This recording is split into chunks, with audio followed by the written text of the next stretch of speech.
Well, people have been fighting against abortion. Roe versus Wade, 1973, opened the floodgates. Since the Roe versus Wade decision, the United States, peaceful, loving America, has slaughtered somewhere in the neighborhood of 55 million unborn innocent babies.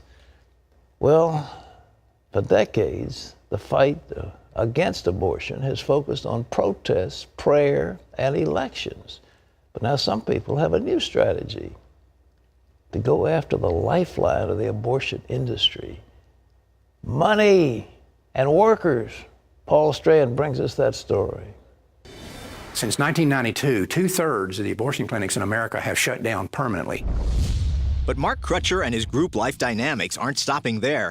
Their latest strategy could cost the industry billions of dollars, possibly cripple it. It involves shining a light on a rarely reported crime. Many females getting abortions are underage girls made pregnant by grown men. 60 to 80% of them were impregnated by adult men.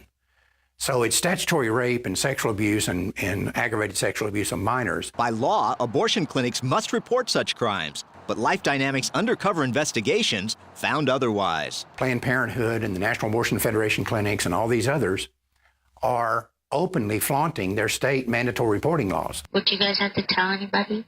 Here, no, we don't tell anybody anything. They're not reporting these situations. They're protecting the predators. So Crutcher's group wants personal injury lawyers in this country to know there's money to be made suing abortion clinics over this. You're talking about thousands of new victims every day. So you're looking at something that could easily be $25, $30 billion before it's all over. Life Dynamics has contacted more than 53,000 trial lawyers about this and is offering them a free ad so they can reach these victims.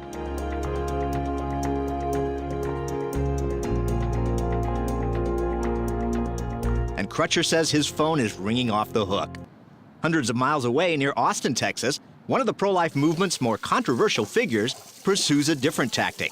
Abby Johnson wants to convince abortion clinic employees to quit. There's probably about 3,200 abortion clinic workers in the United States, and we've already reached 50, so we've almost reached 2% of that population in less than a year. Johnson worked for Planned Parenthood for 8 years, serving as a director of one of their clinics for some of those.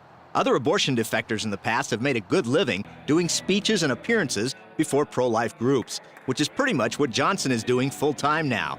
But she insists her goal is much bigger than making money. Now Abby Johnson is working from her base here, her home in Round Rock, Texas, and traveling the globe with a vision to kill off the very abortion industry she once worked for. Johnson writes in her book, Unplanned, that her outlook changed when Planned Parenthood asked her to do something unexpected: help with an ultrasound during an abortion. I was holding the ultrasound probe, and I stood there and watched as a 13-week-old unborn child fought and struggled for his life during that abortion. Planned Parenthood told its people to inform clients young fetuses couldn't feel pain. Johnson knew, watching that child's painful death, she'd been lied to. But I had then in turn lied to thousands of women. Johnson also realized Planned Parenthood's goal was not to make the procedure safe and rare, but to sell abortion. To Planned Parenthood, abortion always is the best thing for a woman. 98% of women who are pregnant that go into a Planned Parenthood clinic will get an abortion. In order to fight this, she decided to starve the clinics of their employees. Johnson started the group, and then there were none. They offer abortion clinic workers who'll quit up to 3 months of financial support while they look for another job. The group insists no one is beyond redemption. You are not trapped by the abortion industry. And one of Abby's allies offers a challenge for those still at the clinics. Listen to your heart. Pray about it. Let God show you the truth. Nurse Angie Andino fell into deep depression after her Planned Parenthood work. She says God woke her up late one night and whispered, "Save the babies." And I thought, wow, God, save the babies, okay. I don't know what that means right now, but I'm sure you're going to let me know.